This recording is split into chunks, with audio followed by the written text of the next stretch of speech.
एक से बढ़कर एक था सुनार और एक था अहीर।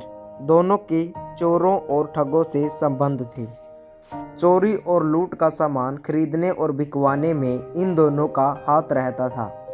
कुछ दिनों बाद इन दोनों में मित्रता हो गई थी। कभी कभार एक दूसरे के यहाँ आते जाते तो मेहमानों जैसी खातिरदारी होती। चोरों का माल न आने से दोनों का काम ठप सा हो गया था। फिर भी सुनार की दाल रोटी का जुगाड़ होता रहता था। एक दिन अहीर सुनार के नगर में आया तो सुनार के घर भी गया। सुनार ने अहीर का आदर सत्कार किया और शाम को सोने की थाली में भोजन कराया। अहीर खाना खाते समय स्वाद तो भूल गया, चमचमाती थाली को देखता रहा। अहीर की नजरें थाली पर गड़ी थी और सुनार की नजरें अहीर के चेहरे पर। सुनार ने सोचा कि अहीर है तो मित्र, फिर भी कहा जाता है कि चोर चोरी से जाए, हेरा फेरी से ना जाए। अहीर से बचकर तो रहना ही पड़ेगा। सुनार ने उसे रात को सामने वाले कमरे में लिटा दिया। अहीर थाली को हथियाने के तरीके सोचते सोचते सो गया। सुनार ने सोते समय अपनी चारपाई पर छींका टांगा और उसमें थाली रख दी। उस थाली में एक लोटे की सहायता से ऊपर तक पानी भर दिया। उसके नीचे सुनार सो गया। अहीर की रात को आंख खुली तो उस थाली को तलाशने की सोचने लगा। उसकी नज़र सीधी सुनार के ऊपर छींके पर रखी थाली पर पड़ी। वह आया और बड़ी सावधानी से थाली को हल्के से छुआ और उछकर देखा, थाली पानी से लबालब है। थोड़ा सा धक्का लगने से थाली का पानी चलकर सुनार के सीने पर गिरेगा। अहीर के दिमाग में तुरंत एक बात आई। उसने चूल्हे की राख एक दूसरी थाली में भर ली। सुनार के कमरे में पहुंचकर वह छींके पर रखी थाली में राख डालता गया। राख थाली का सारा पानी सोख गई। उसने सावधानी से थाली उतारी और घर के बाहर निकल गया। थोड़ी दूर ही सामने एक गड्ढा था। अहीर ने थाली उसी गड्ढे में गाड़ी और आकर सो गया। सुनार की आंख खुली तो उसने ऊपर देखा, थाली गायब थी। वह उठा और दबे पांव अहीर की चारपाई के पास गया। उसने देखा कि अहीर के पैर गीले हैं। वह समझ गया कि अहीर थाली को सामने वाले गड्ढे में गाड़ आया है। सुनार गया और उसने गड्ढे की तली में टटोलना शुरू कर दिया। थाली मिल गई। सुबह होते ही अहीर तैयार होकर घर जाने लगा। सुनार ने उससे एक दिन और रुकने के लिए कहा। अहीर रुक गया। अहीर को फिर उसी तरह की चमचमाती थाली में खाना दिया गया। अहीर ने उस थाली को ध्यान से देखा और पहचान गया। थाली के किनारे पर एक जगह निशान था। अहीर समझ गया कि सुनार वहां से थाली निकाल लाया है। सुनार भी उसकी नज़रों से समझ गया कि इसने थाली पहचान ली है। खाना खाते समय अहीर बोला, मैं अपने को बहुत तीरंदाज मानता था, लेकिन तुम मेरे से भी 4 कदम आगे निकले। फिर काम धंधे की बात चलती रही।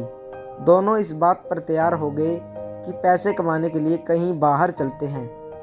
दूसरे दिन दोनों चल दिए। दोनों एक शहर में पहुंचकर घूमते रहे। घूमते घूमते शहर के दूसरे छोर पर पहुंचे। वहां उन्हें सामने एक शव यात्रा आती नजर आई। दोनों पुण्य का काम समझकर उस शव यात्रा में शामिल हो गए। उन्हें पता चला कि यह शव यात्रा तो शहर के बहुत बड़े सेठ की है। दोनों इस शव से कुछ कमाने की सोचने लगे। सुनार बोला, एक काम करते हैं। अहीर बोला, क्या? सुनार ने कहा, थोड़ी देर में शव जलाने के लिए बाद सेठ के लड़के घर जाएंगे। तुम इनके साथ जाकर घर देख लेना और फिर 1 घंटे बाद जाकर सेठ के लड़कों से कहना कि सेठ को मैंने 10,000 रुपये रखने के लिए दिए थे, लेने आए हैं और वे मना करें तो कहना कि मरघट पर चलकर सेठ जी से पूछ लो। यदि सेठ जी हाँ में आवाज़ देते हैं तो दे देना। इतना कहकर यहीं आ जाना। मैं तब तक एक सुरंग खोदना शुरू करता हूँ।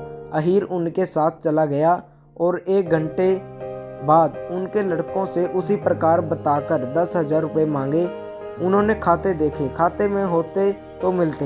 अहीर ने कहा, कल आप फूल चुगने जाएंगे, वहीं सेठ जी से पूछ लेना और उनकी आत्मा यदि कहती है तो दे देना।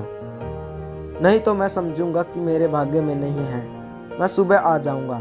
इतना कहकर वह चला गया और दोनों ने मिलकर रात में सुरंग खोद ली। फिर सुबह जाकर अहीर उनके साथ आ गया। सेठ के लड़के तथा अहीर उसकी जगह खड़े हो गए जहां सेठ का शव जलाया गया था। पहले उन्होंने सेठ जी की जली हड्डियां इकट्ठी कर ली। इसके बाद अहीर ने ऊंची आवाज में कहा, सेठ जी, मेरे दिए हुए 10,000 रुपये आपके खातों में नहीं मिले। यदि आपको याद हो तो हाँ कह दो और याद न हो तो मना कर दो। सुरंग से सुनार की आवाज आई, यह 10,000 रुपये मेरे पास जमा कर गया था। इसके पैसे देने पर ही मेरी मुक्ति हो पाएगी, नहीं तो मैं नरक में पड़ा रहूंगा। घर जाकर सेठ के लड़कों ने अहीर को 10,000 रुपये दे दिए। अहीर रुपयों की पोटली लेकर सीधा अपने घर चल दिया। सुनार भी जानता था कि वह सीधा घर जाएगा, इसलिए उसके जाते ही वह सुरंग से निकल आया और अहीर के घर को चल दिया। अब सुनार बाजार से निकल रहा था तो उसने एक जोड़ी जूते बढ़िया वाले खरीदे और लेकर चल दिया। अब ही अहीर का घर करीब 2 मील रह गया था। उसने वहीं रास्ते पर उसके आने का प्रतीक्षा की। दूर पर उसे अहीर आता दिखाई दिया। उसने एक जूता वहीं डाल दिया और आगे बढ़ गया। एक जूता उसने एक फलांग की दूसरी दूरी पर डाल दिया। जूते डालकर वह एक पेड़ की आड़ में खड़ा हो गया। जब अहीर पहले जूते के पास से निकला तो उसका मन ललचाया, लेकिन एक जूता होने के कारण वह आगे बढ़ गया। आगे जाकर उसे उसी जूते के साथ का दूसरा जूता दिखाई दिया। उसका मन ललचाया। उसने इधर उधर देखा, कोई दिखाई नहीं दिया। उसने पोटली वहीं रखी और तेज कदमों से पीछे वाला जूता लेने के लिए लौट गया। इधर सुनार ने रुपयों की टोकरी सिर पर रखी और खेतों में छिपाता छिपाता गायब हो गया।